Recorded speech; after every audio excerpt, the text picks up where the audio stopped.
It is such a pleasure to introduce our speaker tonight, who has actually become also a very good friend of mine. Kyle Spencer is a very accomplished journalist whose 25-year and counting award-winning career actually began right here in the Triangle at UNC, where she was a reporter for the Daily Tar Heel and became a stringer for the New York Times. She then went on to become a regular contributor to the Times and a freelance editor. I have to look at this because she's published so many places, it's hard to keep track. But she has published in The Atlantic, the Baltimore Sun, the International Herald Tribune, The Nation, New York Magazine, the Philadelphia Inquirer, Politico Magazine, the local Raleigh News and Observer, Salon, Rolling Stone, and the Washington Post. Tonight, though, she's going to be sharing some of the extraordinary research that went into her first book, Raising Them Right, the Untold Story of America's Ultraconservative Youth Movement and its Plot for Power. And we have that book for sale. It just this week came out in paperback, and Kyle will be signing copies afterwards. But to do this book, she was working as much as an ethnographer, kind of an anthropologist among these folks as a journalist. And she spent 5 years, you could say tracking, or you could say embedded, with radical young activists like Charlie Kirk of Turning Point USA, a group that is funded by rich, ultra-wealthy donors to build a MAGA-style youth movement to drown out the voices of most young people who want policies like abortion access, debt relief, climate action, racial equity, et cetera. So I have come to know Kyle as a rock star in democracy defense work. She assists many organizations, including student groups like RISE, which used to be RISE Free from Debt, and Next Gen America. And she's now touring with the amazing suburban moms group that you might want to tell your parents about if they don't know, Red Wine and Blue. They have a fantastic website. I urge you to check it out. Now, do we have any journalists in the house or aspiring journalists? All right. Okay. Well, we're going to make sure. Maybe you can come to dinner. But Kyle has also started a project, which I hope will come up in the conversation, called Reporting Right, based on her observance of how the mainstream media is failing us in this crisis of democracy versus authoritarianism. And she has this weekly newsletter, which is phenomenal. I'm on the board, full disclosure, that each week takes an issue and helps strapped state, local, and campus reporters find the resources they need to cover the issue well. So connects them with books that have been written on the subject, authorities, also always ends with humor. So it's just a fantastic thing. Anyway, all of this is up on Kyle's website, which I hope you'll check out later this evening. But no more from me. Welcome, Kyle.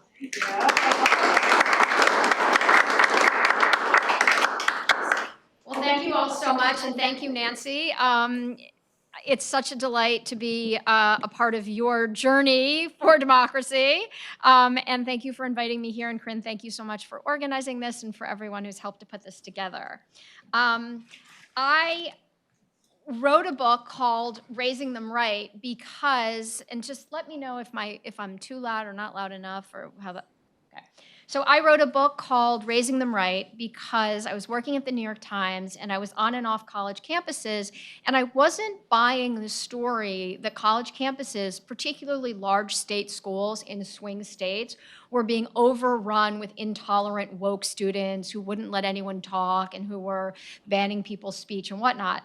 What I was actually finding was that a lot of these campuses were being overrun to some extent with right-wing extremist groups like Turning Point USA, like NRA youth groups, like environmental groups that deny environmental realities, and that they were being heavily funded by dark money donors who had decided that it was extremely important to get their foot on the get their voices on the campus. And that actually these students were the ones who were being most harassing and most intolerant, and in some cases intimidating, sometimes physically. So that's how I found this, I saw this, I thought the storyline, the journalism storyline was off. You saw these kinds of stories even in moderate, even left-leaning press. And so I went off and I started following these groups, and I followed Turning Point USA. I followed Young Americans for Liberty. I spent a lot of time with Charlie Kirk. I spent a lot of time with Candace Owens. I spent a lot of time at CPAC conferences.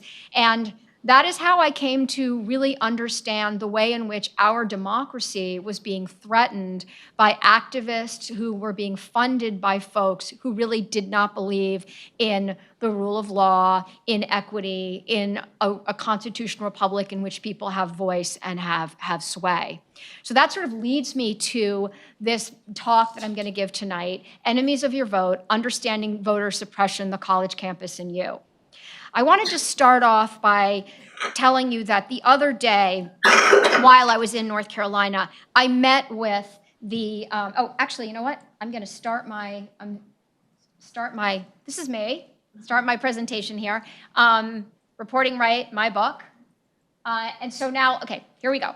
So I wanted to start off by telling you about a conversation I had with Jennifer Roberts, who's the former mayor of Charlotte. And Jennifer told me that she was working with the Carter Center. And for those of you who aren't familiar with the Carter Center, it is a pro-democracy nonprofit that was founded in the 1980s by former President Jimmy Carter. And the Carter Center's job is to work globally to support democratic elections and strengthen participatory democracy consistent with human rights. So over the years, the Carter Center has spent a lot of time in Venezuela, Guyana, the Congo, Liberia, Myanmar, Tunisia, and many other countries. Guess where the Carter Center is working now? In our country. Because we are now facing a situation in which human rights violations are happening every single election, keeping people from voicing their opinions, casting their votes. And this happens in many, many different ways.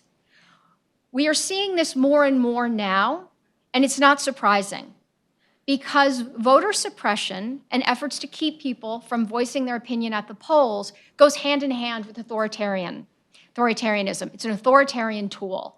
And what we're seeing in our country right now is a rise of this fascination and interest with authoritarianism. We're seeing this in the MAGA movement. We're seeing this having been infiltrated into the Republican Party. We're seeing this with the rise of Christian nationalism. So it would make sense that as we're seeing this rise in authoritarianism, this perfect tool to create authoritarian regimes is to keep people from actually voting against them. We also, of course, see this with Project 2025, which is the Heritage Foundation's report, which is essentially a guide that Trump or other Republicans who get into office can use to rob Americans of their fundamental rights. Project 2025 specifically plans to rob Americans of reproductive rights, education rights, rights for clean air and water, rights to watch pornography, rights to keep your reproductive health records private, to read books, to marry who you love, and on and on and on. And as many of you know, I didn't make this up. You can read Project 2025, all 900 pages yourself, or many other, there are many, many places online where you can find crib notes. So we understand that voter suppression is an authoritarian tool. And we also understand that it makes a lot of sense that this voter suppression would be on the rise right now. We think of our country, when we think of our country, we like to think of some of its most valiant moments, the civil rights movement, the women's rights movement, the war on poverty. These are all inherently American symbols, historic symbols. And we like to think of ourselves as fighting fascism abroad.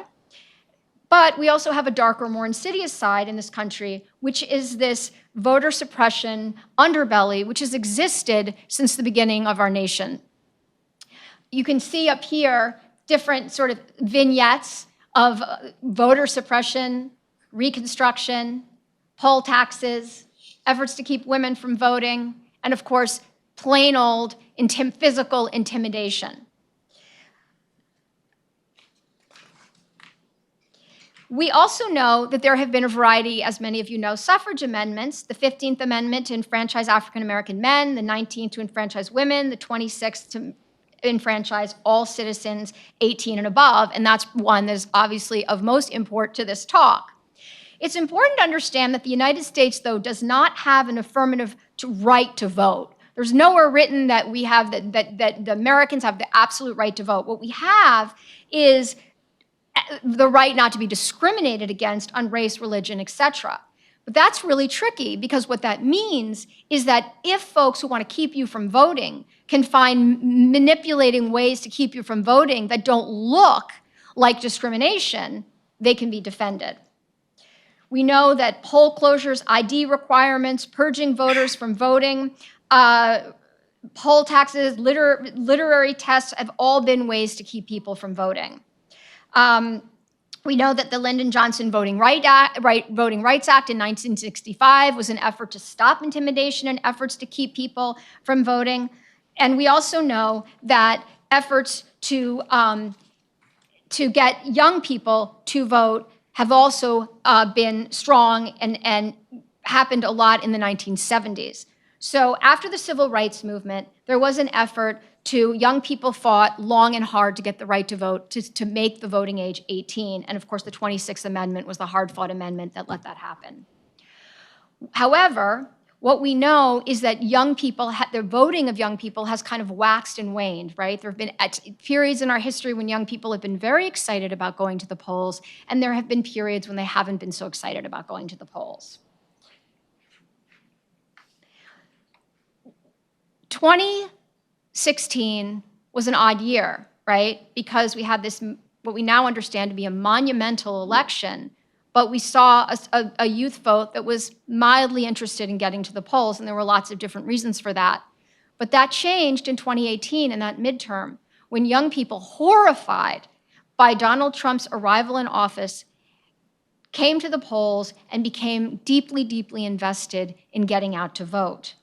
Not surprising, it was at this time when what we also saw was increasing efforts to keep young people from voting. In New York, if you are living somewhere just for your education, you cannot vote. In Texas, you can use your gun license to vote, but not your student ID. Many states are refusing non-emergency mail-in ballots, which of course are used by often young people. Same-day registration laws prevent many from voting. That's also something that young people historically have used to vote. In many states, student IDs have been increasingly questioned. What kind of ID you can use, where it can be used, what it has to have on it. And now, as we talked earlier, this whole concept of the fact that students have these virtual IDs. Many laws are being passed around the country that are discounting these virtual IDs. You can't use these. These are all efforts to keep young people from voting. But when we talk about young people and voting, right, when we talk about voter suppression of the youth, we really are talking about something much bigger than just an age group, right? What do we understand about the Gen Z voters? What do we understand about college students right now? They are the most diverse group of voters we have, and they are, at this time, that age group is more diverse than it has ever been. So voter suppression of young people can be understood really as an effort to suppress the vote of a diverse population, of young people of color, right? That is essentially what you do when you keep large groups of people from voting. Now I want to talk a little bit about the college campus, and to really understand why young people and college campuses are so threatening to radical extremists or authoritarian figures. What we know is that in order to push authoritarian ideas, in order to discount democracy, it is important that people have a level of ignorance, right? That they do not understand what their rights are, they do not understand the democracy that they live in, and that they don't necessarily have an esteem for it or to really respect it. So if we think of college campuses as filled with people who are searching, invested in inquiry, we see that as in direct opposition to folks, authoritarian figures who want to control thought, action, right to vote. If we think of college campuses as communities filled with people who have a humanistic ideal about how we ought to think about things, how we ought to study them, and how we ought to live together as people, and how we ought to solve problems through inquiry, of course, those people are going to be in direct opposition and natural enemies of extremists who really want to shut down that type of thing. Because it's important, if you want to spread authoritarianism, you have to make sure that people are not invested in truth, honesty, fact, and really understanding how one comes to fact. So in an authoritarian regime, in a sort of a growing authoritarian ecosystem, it's important that you have a population which is not deeply invested in the truth and understanding the truth, but what is layered over that is propaganda, right? So the reason I bring that up is because it's essential in understanding why students and other folks, professors, administrators who work on college campuses are so threatening to extremists and radicals. We know that folks who don't want to support democracy have long been threatened by the college campus. And we know this because right-wing billionaire donors who have really lost interest in a representative democracy have made it their business, as I was saying before and what I discovered in my book, of infiltrating these campuses and spreading their ideas on these campuses through groups like Turning Point USA, Young Americans for Liberty, anti-environmental groups, but also by funding professorships, by opening institutes, and that. That's not new. And one of the most interesting people to really explore the history of what radical extremist donors refer to as the beachhead strategy, like the strategy of like, let's get ourselves on the campus and then we can grow from there. These are like warlike terms. This was really, you can see the kind of genesis of this. And those of us who study this sort of know that the genesis of this kind of idea and this strategy began in 1969 at Cornell, where Joe Olin, who was an alumni and had made a tremendous amount of money but was an alumni, became absolutely enraged by activists, African-American activists who were fighting for a student union.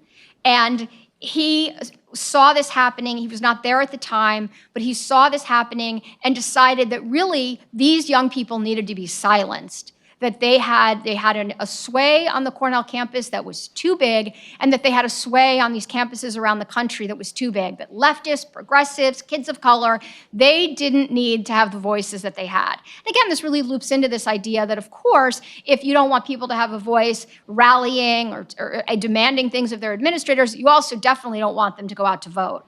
So that Olin is really considered kind of like one of the founding fathers of this beachhead strategy, but it was quickly taken up by other extremist donors who also wanted to make sure that progressive ideas were diminished on college campuses and more extremist, anti-democratic ideas that discounted government, that discounted ideas that we should be pushing towards more equity, that enfranchisement was good. These folks decided that that it was important for them to get on these college campuses and to spread these ideas.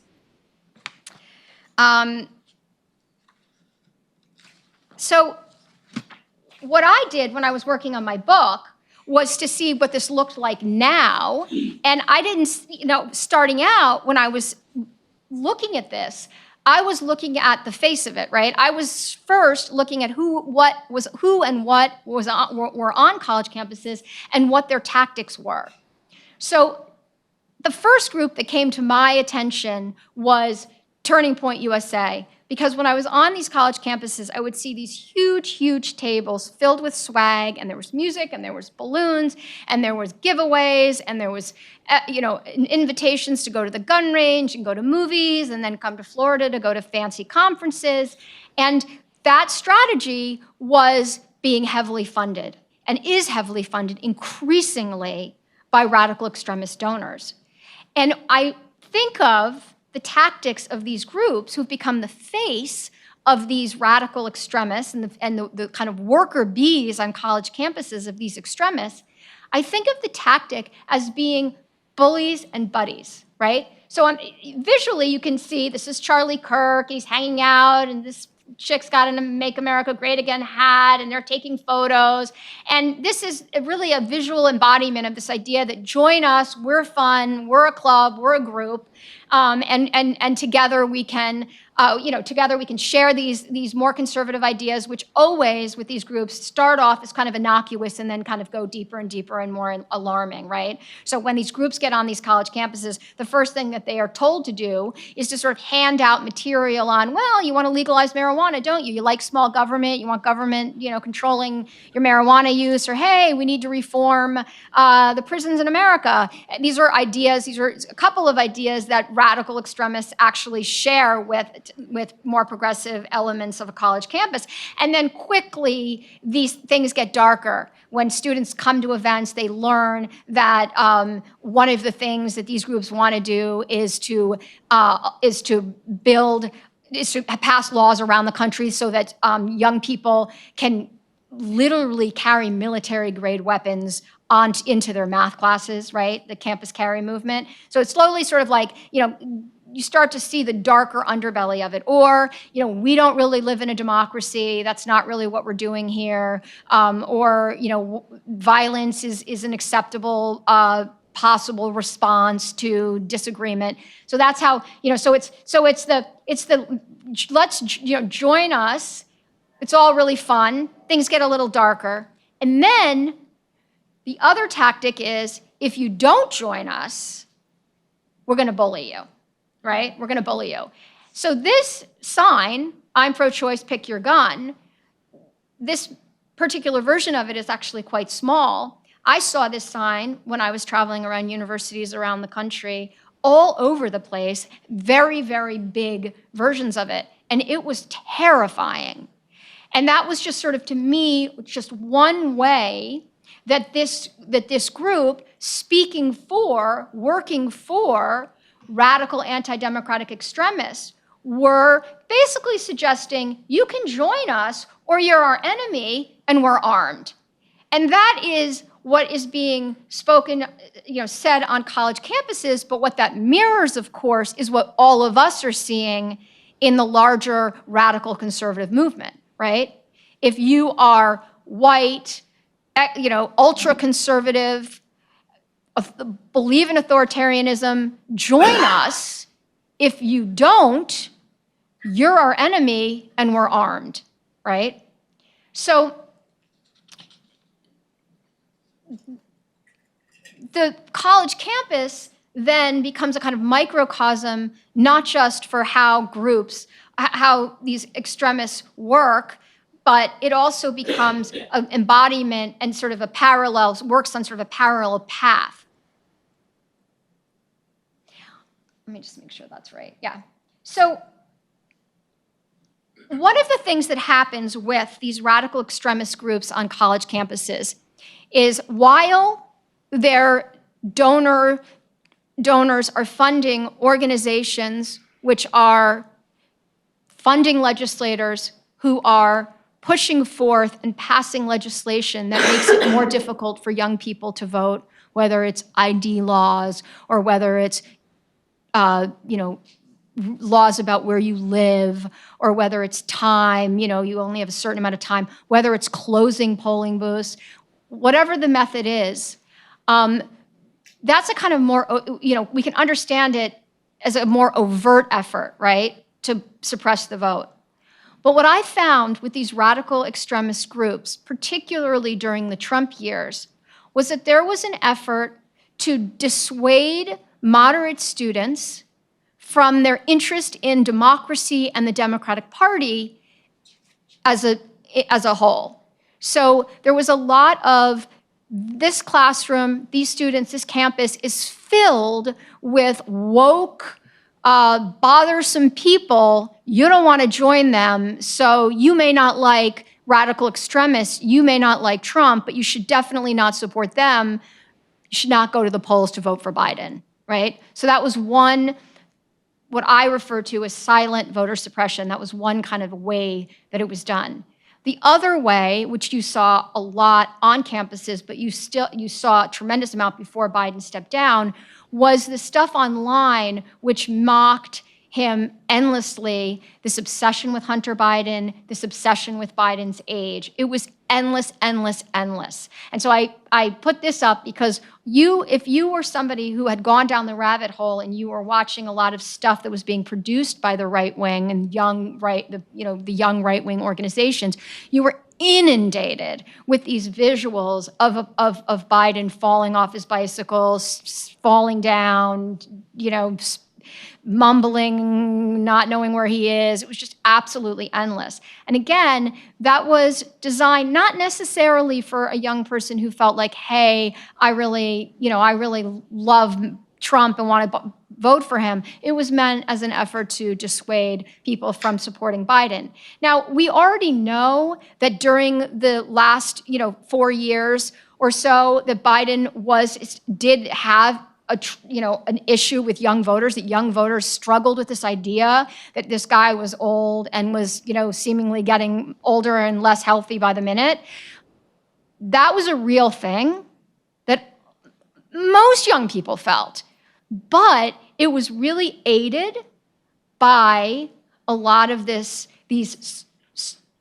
silent voter suppression efforts. And so when we think about voter suppression, it's really important, I think, to understand the different ways that it works. And for those of you who are on this campus and thinking about how to get people to vote and how to get people engaged, it's important to understand that this kind of tactic is working against you.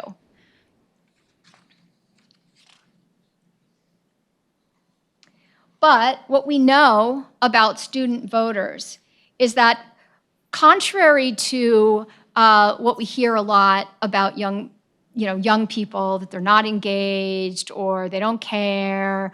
There's a lot of research actually on what young people do care about and how they think about voting.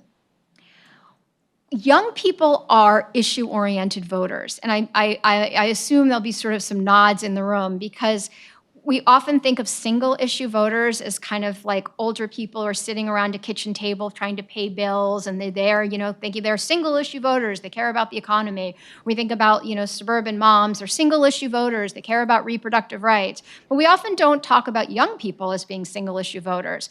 But those groups that go around and encourage folks to vote understand that most people are motivated by one or two issues, and that it varies.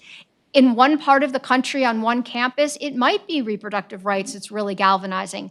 In another community college in the rural North Carolina, it might be the cost of college. It might be reproductive rights. In urban college campuses, it may be job availability. For many students, it's housing and concerns about whether there'll be enough housing and affordable housing for them when they graduate. So one of the things that's most important when we're thinking about combating voter suppression is to be really, really keyed into what exactly makes a young person vote. And what doesn't make a young person vote is kind of like, here's all the reasons you need to go and vote, and go vote. What makes young people vote is really keying into what is the thing that this particular person cares about, and making the direct connection between casting a vote and the issue they care about. The other thing that we know about young people is they have a very clear vision about what's going on in the world today, and sometimes they see more clearly than we do, and I think we see that in myriad of different ways, where young people can be much more candid and a lot less forgiving of things that those of us who are a little older and see the world as gray and it's complicated, that you do not see so much with young people. There's a lot more sort of understanding of this is right and this is wrong. So there's a kind of realism. But there's also a very sort of savvy sophistication that we now see with younger voters. And so those of you who are young may or may not know that this is how researchers see you. But there was a time when young people were a lot more idealistic than your generation. You guys have been through a lot. You face an environmental crisis. You face a safety on campuses and schools crisis with the proliferation of guns, and there you see an economy and a housing situation which is troublesome and worrisome. So there's a kind of level of sophistication that young voters have. There's also a level of sophistication about politics, which means that young voters are not really fooled by candidates, right, generally. They understand more, I think, sometimes than older voters, that this is all transactional. And I know that now we are seeing a lot of young people who are getting really excited about Harris and really interested in how she presents and what she's talking about and the excitement that she's generating. But fundamentally, she also understands it as transactional because she's coming to young people and saying, these are the issues that I care about, and I know they're issues that you care about. But the reason I bring that up is it comes back to this idea that to fight voter suppression, it's really important to understand that young people don't necessarily have to love the candidate to understand that the candidate will vote the way they need the candidate to vote or enact legislation that they need the candidate to enact. So that's a really kind of important, that's where young people are actually quite savvy. They understand the transactional nature of voting. They also understand and can get excited about local candidates because increasingly they're understanding that, as all of us are, that local politics is really what runs engines and destroys democracies, right? Stuff like voting rights, environmental measures, regulations, these all happen on the state legislature and Supreme Court level. So young voters get that too. So you shouldn't discount the fact that a dynamic young candidate can actually incite young people, right? Particularly because oftentimes in these local elections, the candidates are likely to be younger and more appealing to young voters. So you have this kind of like dichotomy where on one hand, they understand it's all transactional, they don't need to love the candidate, but if they can love the candidate, that's a plus. And then the other thing that a lot of research has suggested is that young people are really motivated by joy, not fear. And so there obviously is a tremendous amount of fear around authoritarian figures taking office and a MAGA movement taking over the country, but that really isn't as motivating as a more positive message about the excitement of being engaged in civic life, about the power of your vote, about being in a community of people who voice their opinions. We saw that so much in the recent elections. And one of the things that indicates this, and I think it's really kind of funny, and it's not surprising, is that some of the best, most effective social media, particularly for young people, is dancing. And of course, we saw all this, we've seen in the last couple of weeks, Kamala Harris dancing. She has obviously a sort of joyous way about her, but she also has a very savvy team who knows that dancing and music actually creates a kind of joyous feeling that one then sort of associates with civic life, voting, engagement. So again, on college campuses, when you want to, one, encourage young people to vote and also educate them about the ways in which folks are trying to keep them from voting, doing it in a setting that's less academic and more joyous is really the way to go, right? And you see that, you'll see, I'm sure you guys do this, you'll see the youth groups on your campus have pizza parties, and I'm sure you guys are, the National Voter Registration Day is coming up, and hopefully on the Duke campus, as on many campuses, it's a kind of a party. Again, this idea that we want to think about voting, and young people really need to think about voting as a positive, fun thing, despite the long lines. So what does this mean for the larger campus community? I spoke before about the fact that the academic sort of by nature is going to oppose authoritarianism, is going to oppose efforts to spread misinformation, and is going to oppose sort of totalitarian ideologies, right? But one of the things that is popular and may have actually happened on the Duke campus, in the Duke campus newspaper, is it's really popular for students to to gather this information. And I respect this as a journalist, to gather information on what the political persuasions or donating habits are of faculty.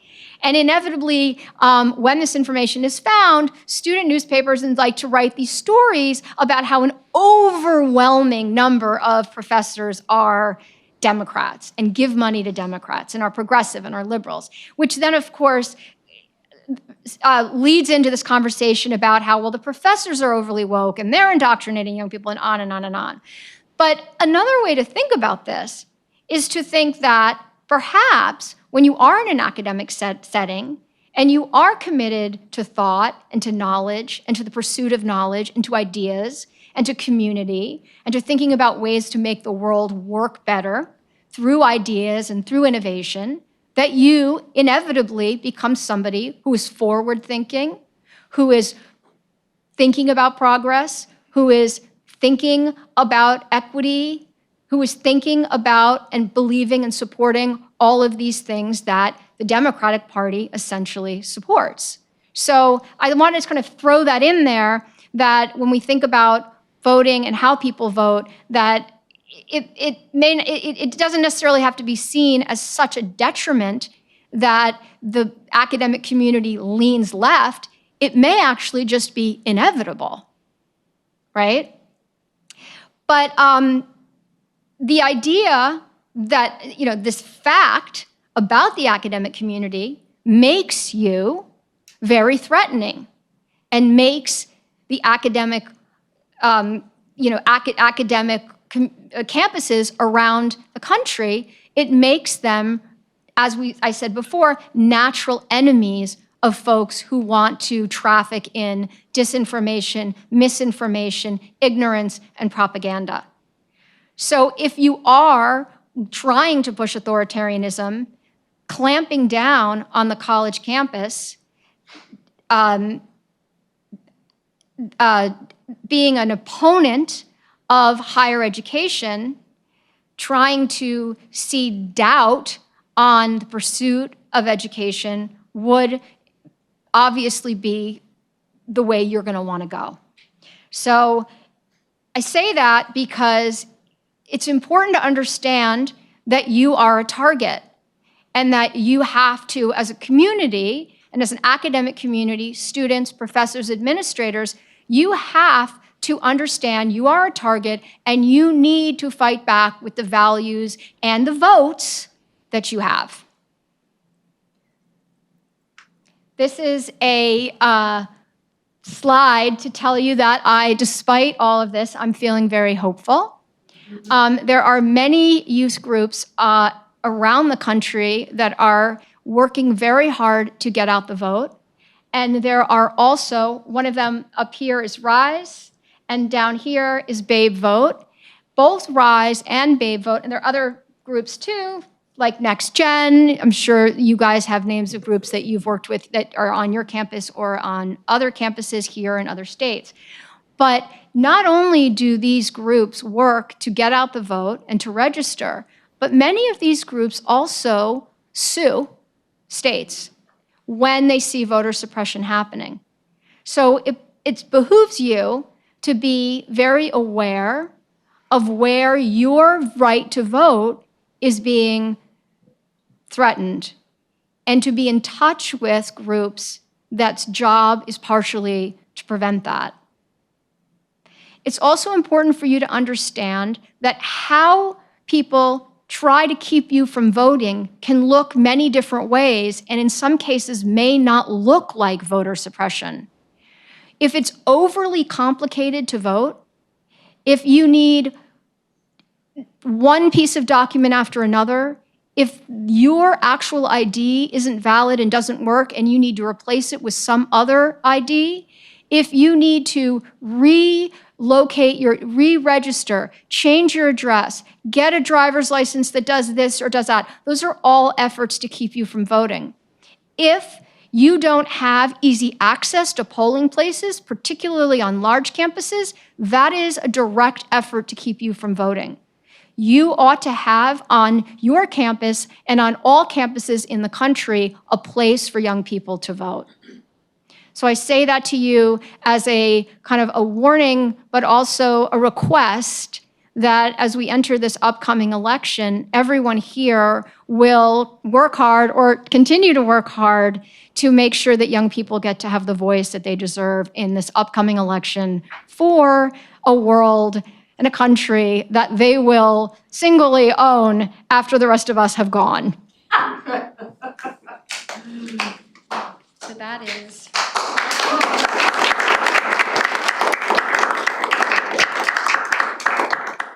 Thanks so much. I'm Gunther Peck, for those of you who don't know me. I just love the fact that you're highlighting two things that I think sometimes get missed, which is the power of young voters, and then the things that sometimes even young people don't realize. I just want to give you one thing that you already know, but one sort of fact, if youth voted at the same rate as baby boomers, there would be 46 million new voters in our country, which would obliterate most gerrymanders across the country. We need that. And so one of the Great. questions That's is, great. why do young people not vote in the same numbers? And one of the things that I think I really appreciate you highlighting is the varieties of suppression that exist. Sometimes they're discouragement, sometimes, and I'm just going to quick shout out to one thing I'm going to ask every Duke community member to ask for. It's not deliberate in this case, but the ID situation at Duke is really quite grave. The digital ID that Duke approves, which is the main ID we have, will not count for voter registration. It does not count as proof of residence. So you may or may not know this. You're going to have to get a physical Duke card with an expiration date. If you already have one of the old ones, it's supposed to count. We've been assured that it's been grandfathered in. Let's hope. But during the primary, 1 out of 7 Duke students was disfranchised because at Karsh, our polling site, they stopped accepting Duke ID. And students were given provisional ballots and they were thrown. And from Thursday, Friday, and Saturday of early vote, it was 90% of the Duke students showing up with their digital IDs were disfranchised. So many students don't realize that their main ID doesn't actually count. You're going to have to get a physical Duke ID card, which means you have to go to the Duke card office, make an appointment to get that card if you want to vote in North Carolina. What I'm hoping we can do, just a quick, sorry, I didn't mean to hijack. No, you're not hijacking The collective all. action This is great. opportunity would be to ask Duke administrators to print preemptively the Duke card for all grad students and all eligible undergrads who can vote, so that they have it ready to simply give out to students when they need it, so they don't get that provisional ballot. You get a provisional ballot if you're not correctly registered. I actually started doing that this year for freshmen. Freshmen have got them, which is great, but sophomores never got cards. Grad students, MPP students never got cards. And so you're going to have to get that physical card. So even though the Board of Elections knows that you're a Duke student, because Duke has shared that info. So this is not deliberate voter suppression by Duke. They want students to vote. But because they're committed to a digital form of ID, the physical ID that the state board is only accepting, they turn down Duke's desire for a digital ID. It means that we as a community, most of the students are in potential harm's way. Yeah, and So it's just an example. It's not, yeah, and it may not be, I mean, here's the thing. It's a bureaucratic problem for Duke, but North Carolina has a state legislature that ought to be committed to franchisement of all of the many, many students who go to school in this state. And they're absolutely 100% not committed to that. In fact, delighted that these bureaucratic issues arise. And the only reason that the digital ID, which should certainly be a way to identify who you are, everybody else on the campus sees it that way, the reason that they won't admit it is because it's a way of keeping you guys running around trying to having to not just want to vote, you have to really want to vote. And like that, you shouldn't have to want to vote that badly. Well, and UNC, just to twist it a little bit, UNC's digital ID was approved. and Duke's wasn't. So this kind of like sowing of confusion about what IDs work is really a problem. That's the new photo ID law. That is a terrible law. But we as a community can ask Duke administration to print them out, and we should. Because they Yeah. might. I love that idea. I feel like we really need what you just said written down. Like, we need a way to understand it and share it widely so that we know what to do next. Yeah, it should be. I wrote an op-ed a few days ago that calls on Duke, and it spells out exactly what Duke should do. And we also have a 25-page report detailing how many Duke students got disfranchised and how and why, which we just published. So it's a clear record. It's not even about good intentions. The way it is set up right You now, know what you need us to do, I think, is the. you need to write a letter, or you need to call on any Duke administrator, who they are. It would be the provost, to Duke Durham Relations, Chris Simmons. I mean, ask them to print these beforehand and have them at Karsh to give out to students as they show up. That's the best solution, because then they won't get the provisional. Otherwise, they're going to get provisionals. We know it's coming. And the provisions are, the provisional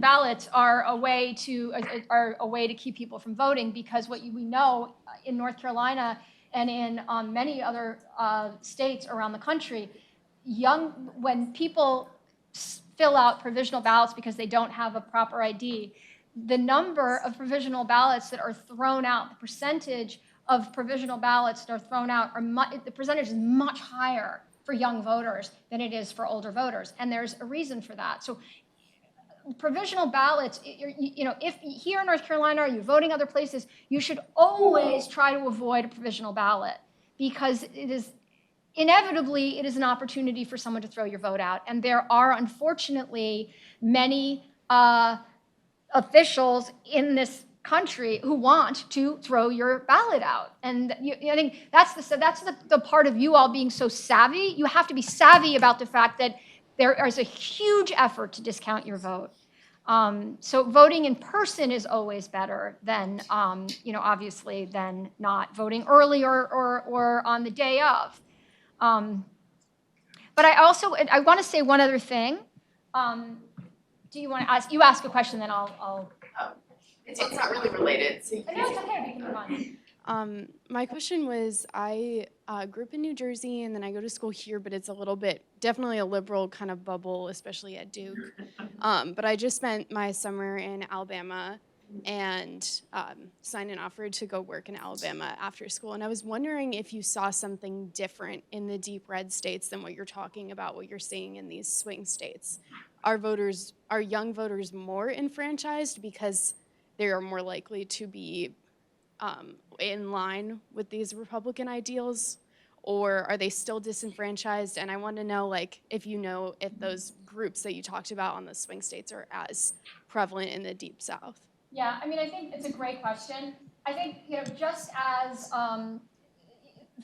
folks who oppose democracy are very strategic in what they do, they're also very strategic about where they focus on voter suppression. So what you're going to see is that, and you're also going to see in some of those, in a lot of those red states, lower voter participation in general. So it's already much lower. So they're on some level, they're not the focus point. For folks who want to keep people from voting, those states are really not that, young people are not the focus point. The focus point for folks who want to suppress the vote are the swing states. And, we know the swing states, right? You're a swing state, Michigan's a swing state, Wisconsin, Arizona, Georgia, Pennsylvania, Nevada, maybe Ohio. That would be good. But anyway, so it's very, very calculated where the focus is. But I want to say something else that I didn't say during the talk. One of the things that I learned when I was working on my book was how well radical extremist donors and power brokers, how well they communicated with their young people, that they really, really understood the power of young people. They understood that young people were the future. They understood that if they got them early and trained them to become sort of warriors for the ultra-conservative cause, that would reap benefits. That would reap benefits in the future. And I saw very lovely relationships between conservative power brokers and their young politicos, and very lovely people spending summers in their home, but we don't see that as much on the progressive side, on the Democratic side. There's a lot more distrust and kind of internecine warfare. There's a lot of fear that in this big tent that Democrats have, that young people are way, way out there, that they're too woke, they bought a lot of this woke jargon from the radical right. But the reason I say this to you is because there's this kind of feeling often, or this storyline that is very convoluted about young voters among Democrats. There's this feeling of they don't care. They don't care. So why bother with them? Which is not true. But then, when young people don't go to the polls, there's this feeling of, well, why didn't they vote? They should have voted. We lost the election because of them. So it's got to be one or the other, right? Either they don't matter, or we need them and we lost the election. We're going to win elections if we get them.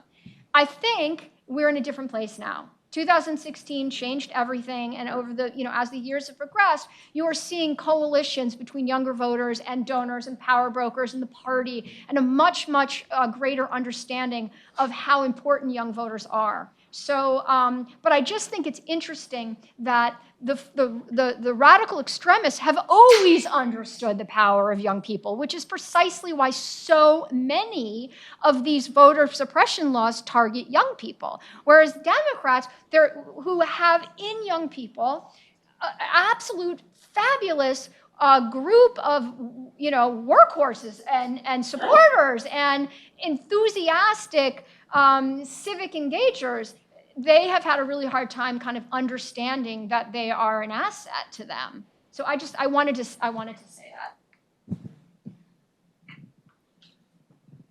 that. I guess you touched on this a little bit, but how do you recommend that universities navigate different political speakers and views and groups on campus? Obviously, with all the protests this spring, a bunch of university presidents were removed, and so it's a gray line between protecting free speech and Very tricky. protecting interests. Yeah, so I would say, I'm not, everybody has a different opinion on this. I'm not a free speech absolutist. I don't believe free speech, at all cost. Particularly for a private university, this is an educational setting. You are paying a lot of money to contemplate ideas and to learn how to join the world as civically engaged people and voters. And I think the university has a responsibility not to dump on you or to invite folks to come and to talk to you about fascism, about anti-democratic ideas, about positions that are in opposition to the democracy that we live in. So I think that can be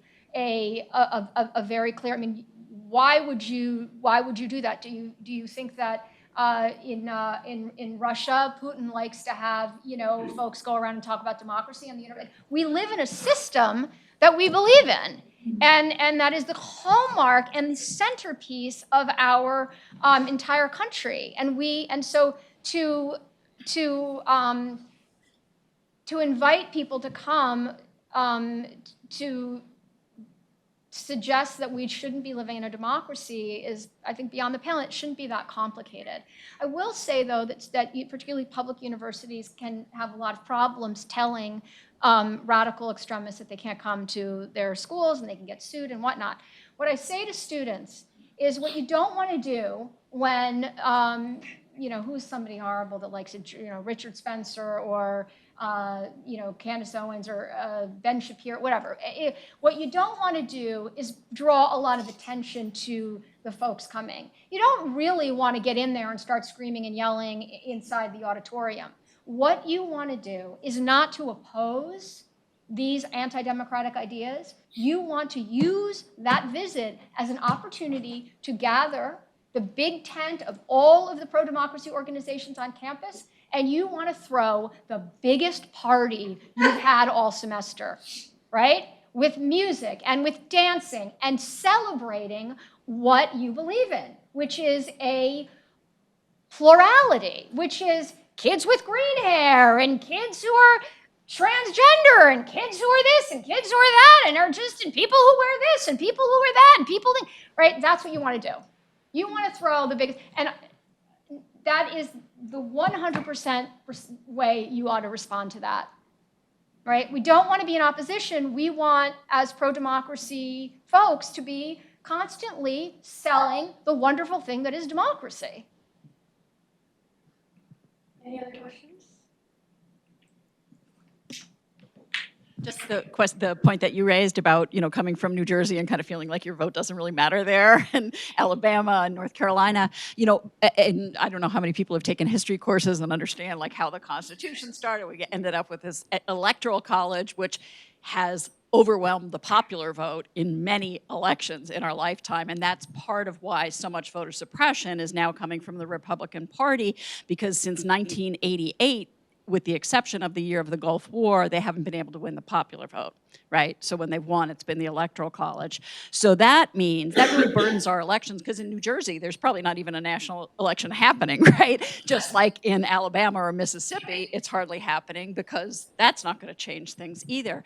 So one of the great things about being in a place like North Carolina is because we are a swing state, a battleground state, these are the places where the election is really going to happen, right? So it's a really exciting moment. You're part of history, and you're going to be here for at least 4 years. So my personal feeling, and I think a lot of students over the years have felt this, like make a commitment to the community that you're living in, right? Like find out, there's a lot of Duke students who are involved in the Durham community, who do volunteer efforts, who learn various programs, who use the library and other resources. Also think about, you're a person who has a stake in living in a good state where you're not going to have to flee if you happen to get pregnant and you don't want to be pregnant, or you're not going to have your vote suppressed. There are so many things that are decided at the state level that matter. So I think that's a really good idea to think about registering where you're going to live for the next 4 years. I wanted to say too, I think we had Duke votes people here. Maybe they were just here. Yeah, she had to go. But Oh, she had to go. Okay. So that's another thing, to get involved with Duke votes, and I mean also just like people going through your dorms. Talk to people in your dorms, in your community. Be at the lunch table. You could be getting people registered. Talking about the issues. But I think that would be a really wonderful. Yeah, and I mean, in these elections, as we know, as I'm sure a lot of you know, it's incredible the number of votes that these elections are won and lost by. I mean, we were just talking earlier about a state Supreme Court race where the Democratic candidate lost by 400 votes. And everyone has a different reason about why Hillary Clinton lost in 2016. And I believe it was because she didn't court the youth vote. She didn't go to Wisconsin. She didn't go to Michigan. She didn't hit these huge college campuses. And when you look at the number, the margins of what she lost by, some of these campuses are, I mean, you guys have a sort of medium-sized small campus, but some of these campuses are cities. There's 30, 40, 50,000 kids on these campuses. So if the youth vote can really, really be activated, it can change elections. So can I ask a question too for the students who are here? Like, what are you hearing? Is there, are you talking about the elections, or people like watching the debate last night, or like what's the buzz on campus? I mean, From my experience, I know there was a lot of watch parties all around campus yesterday, so I do feel like That's great. there is a sense of, people actually care about this, and whether that's for entertainment or whether because they actually care is another point. But they watched the debate, and I do the other day I was just sitting in the cafe in Perkins, and I just heard a guy behind me just rambling on and on about how he was going to vote for Kamala, even though he didn't want to, but he was going to, and that was what mattered. Oh, that's great. Yeah. So yeah, I feel like I do hear the buzz around campus of just different people talking about it, and it's like a big deal to a lot of people. So I really appreciate that. If anyone else, yeah. So I think I come from a more international perspective. I'm a citizen, but a lot of my friends aren't. So even though they can't vote, they're still so enthusiastic about right. US politics Yeah. because there's so much sentiment around us that it's like they feel like they don't have a choice not to be, because it's gonna affect them in so many ways. Yeah. So I think they do their best to spread awareness even though they can't vote, which is so interesting to me. That's fantastic. Any other student want to comment on their experience? I can just talk too. I'm from California, and so there really just doesn't matter what you do. And so to come here and literally see the polls being a 50-50 gridlock, and be like, oh whoa, the things that I do here and that everyone's doing here could actually change something, is really cool. And really to have that kind of, this is a historical I mean, all presidential elections are historical. But, like, this is a very important presidential election. And so just the idea that, like, we could cause change, especially with the youth vote, is really just awesome. Yes. So I agree. I'm from California too. And it's like there's such a difference in sentiment. It's like in California, it's like, does your vote really matter? And here it's like you can actually make a change. You know what I mean? Yeah. So I think it's just it's speaks to how the electoral college works, but it's also just how it is right now. So yeah. Okay, any other questions or thoughts? Just to that point, I was in Arizona earlier this summer, and I happened to have the pleasure of hearing from their attorney general, a woman, I'm forgetting her first name now, but her name is Mays, and she was speaking about what her attorney general's office was doing, which was amazing in terms of Arizona was about to enforce an abortion law from 1864, before it was even a state that criminalized abortion, right? And so anyway, she was doing all these other great things that an attorney general's office, state attorney general's office does. And every time, and they jokingly call her Landslide Mays because she won by, I believe it was 2,000 votes statewide in an election of like tens of millions of voters in Arizona. So they call her Landslide Mays. You can look her up. But everything that she talked about that her office was doing that was so great and so important to so many people's lives, she'd say, she'd mention then the number of votes that that she won by. And I think, just as you said, like this is a place where huge issues will be decided by very small margins. A friend of mine who is one of the country's best data geeks, he says this election will be decided by the margin of effort. Right? Statisticians talk about the margin of error. He said the margin of effort. And, the future is up for grabs. And I think Project 2025 really makes it clear that it's not between candidates. It's between two really different futures for this country that will make a huge impact on young people. Other questions over here, maybe? People are thinking about. I have a question. I'm sorry. It's great. Other people might warm up while you're. You talked about Project 2025, so that just reminded me. I wanted to sort of ask you about your perspective now that Trump is trying to distance himself from Project 2025. So how much do we believe this document, or how much of an accurate representation is it of what Trump might do if he is elected? Well, first of all, we know, as Kamala Harris said last night, we cannot trust Trump. Trump is notoriously lied to the American people repeatedly, excessively, almost pathologically. Well, not almost, pathologically. So I think, anything that comes out of his mouth about what he is and isn't going to do, you certainly should not believe. We also know that the folks who are engaged with writing Project 2025 and responsible for creating that document are the same folks who fund him and support him, and that many, many of the people that worked in his administration and plan to work in the future administration have also had a hand in the document. We also know that the Heritage Foundation has traditionally had a tremendous amount of sway inside the White House when Republicans are there. Most probably notably under Ronald Reagan, where Heritage basically wrote the report for the guide for what he should do over his 8 years. So there's a history there. We also know that Trump has been very, very loyal to the people who got him in office, and the people who wrote Project 2025 are the same people that got him in office in the first time and who are trying to get him in office now.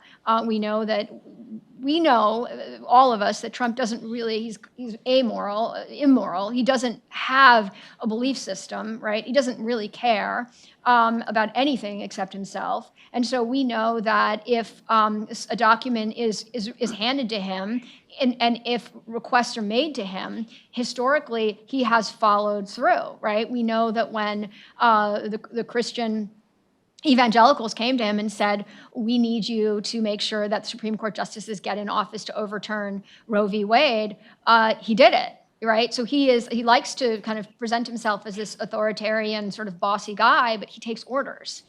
And he will take orders from the Heritage, and so we should be very, very worried. Could I I hate to put you on the spot, dear friend, but I'm so thrilled tonight that Reverend Jennifer Copeland came out, who she is the head of the North Carolina Council of Churches, works all around the state to try to promote democracy, to work with congregations on the issues that they're facing. And I just wondered if you could share with us like anything you're seeing, at other schools, or also like that faith groups are doing maybe on campus, if there's things that are, campuses that are going on. I think one of the most important things to know is that we all need to wake up to the heresy of Christian nationalism.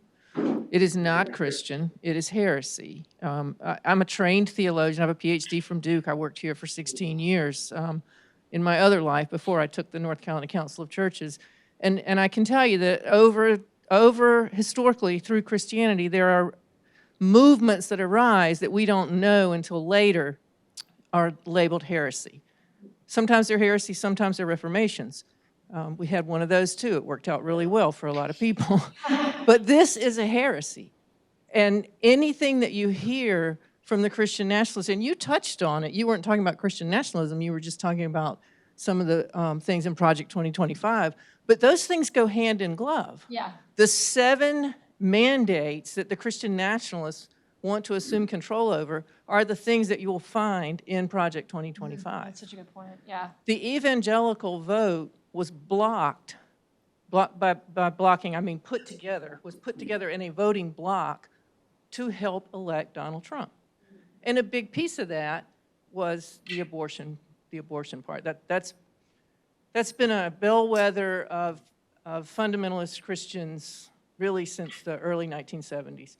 Abortion and homosexuality. They still call it homosexuality. They can't say LGBTQA+. They just can't. So those are the things that are going on in the small towns and the medium-sized towns in North Carolina. If you're from North Carolina, anybody in here from North Carolina? If you have friends and family who are being duped by this veneer of Christian nationalism, you need to give them our voter guide. You need to come to one of the screenings of Bad Faith, which Carl and Nancy are also helping to promote. October 9th will be here. Yeah. Learn the truth about how big money and politics and Christian nationalism have come together to create a world that they want. And I can assure you, it's not a world that we want. It is simply not. So that's what we're doing at the North Carolina Council of Churches. I'm going anywhere and everywhere to talk to people about Christian nationalism and to help draw out for them the differences between what they're hearing and they're thinking, well, what's so bad about prayer in the schools? I prayed in the schools when I was in the first grade. It didn't hurt me. Well, actually, yes, it does hurt you, and it hurts everybody around you. And you need to understand why, and not just assume that these well-meaning, innocent-sounding, grandfatherly people have your best interest at heart. They do not. They absolutely do not. That's my stump speech. Thank you. Others, anybody else? Any others? Yeah,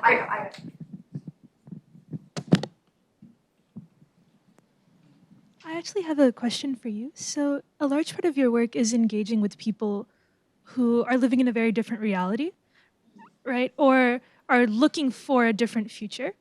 And how do you find is the most effective way to talk to people who are getting this misinformation or are being lured with false promises? What do you find is effective? Tell the truth. So if you came at me with, God wants to dominate this part of your life or rule this part of your world, I'm going to counter with some good sound, thank you, some good sound messaging from Scripture about what God really does want.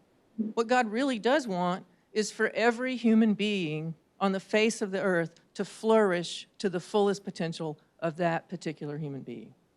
And if anybody tries to tell you that that is not what God wants, it's a heresy. So that's what you have to do. You have to counter the heretical things that you hear, not just about Christianity. That's what I'm trained in, so that's what I know. But this nationalistic notion of religion is everywhere. It's not just Christians. There's also the Zionist movement. There are also extreme Muslim movements. And the leaders of those faith traditions my Jewish friends, my Muslim friends will tell you that those are their heresies that they have to counter. So we don't have a monopoly on it as Christians for trying to screw things up, but there is a truth for what Christians stand for. So I'm the antidote to Christian nationalism. I'm the counter narrative to the Seven Mountain Mandate, which is what they call their seven things that they want to take over. I don't know if that really answers your question or not, but you have to speak the truth. Yeah. Oh, no, I was just the overactive teacher. So this is actually a question for Ms. Spencer.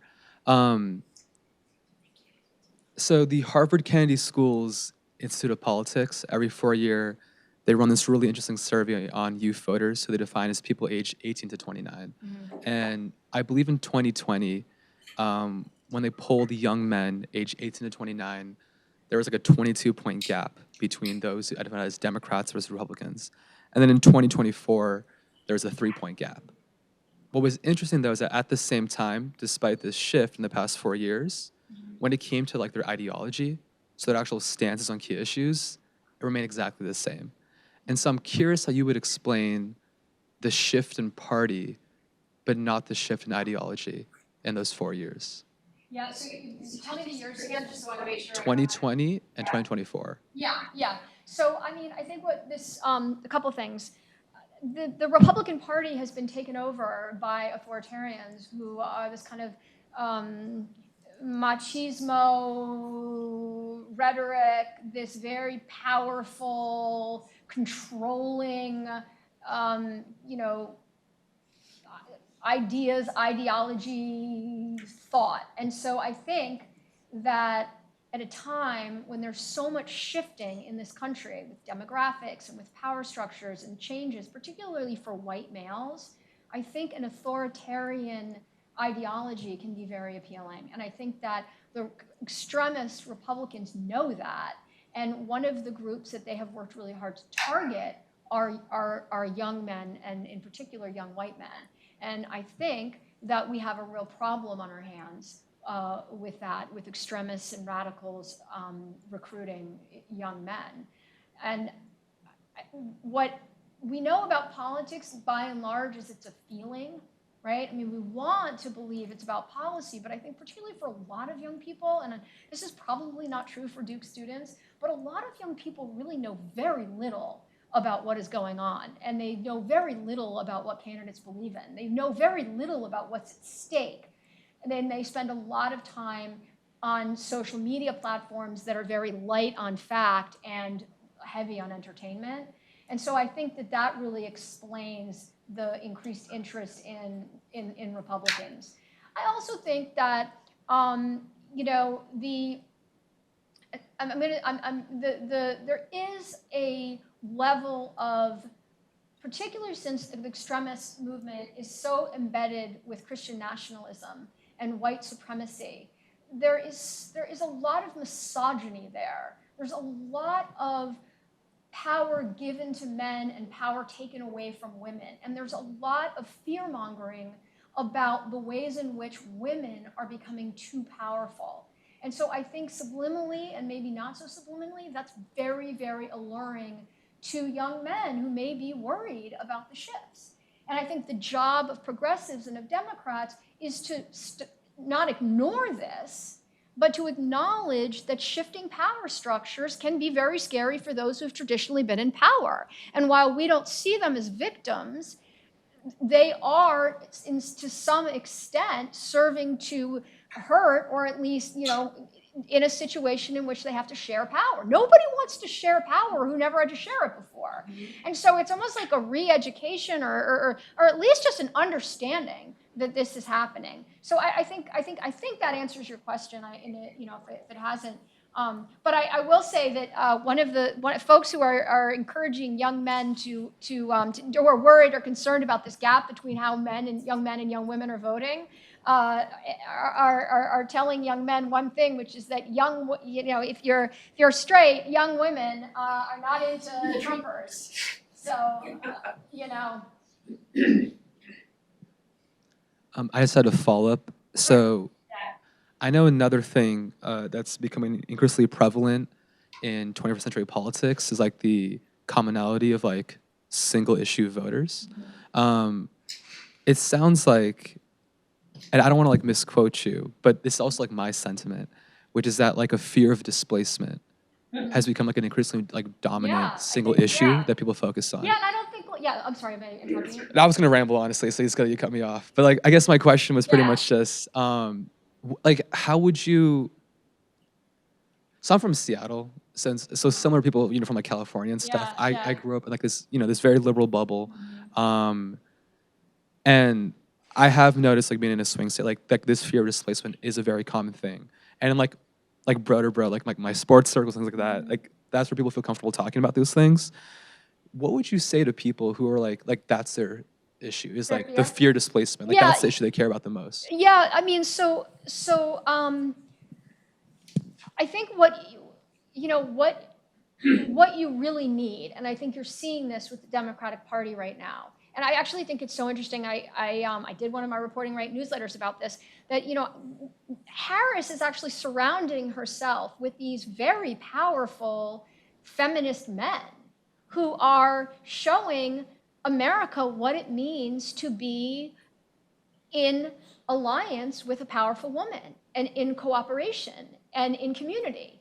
And that it is not, in fact, a demeaning or disempowering state of affairs. It actually can be very empowering. That kind of situation and relationship, and that kind of man who is able to be around a powerful woman is really extremely attractive, and also,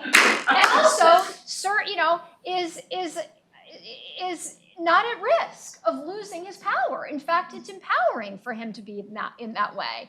So I think one answer is that there needs to be, just as we always need role models, young Black men need role models, women need role models, young men need role models now of powerful men who are not afraid of women.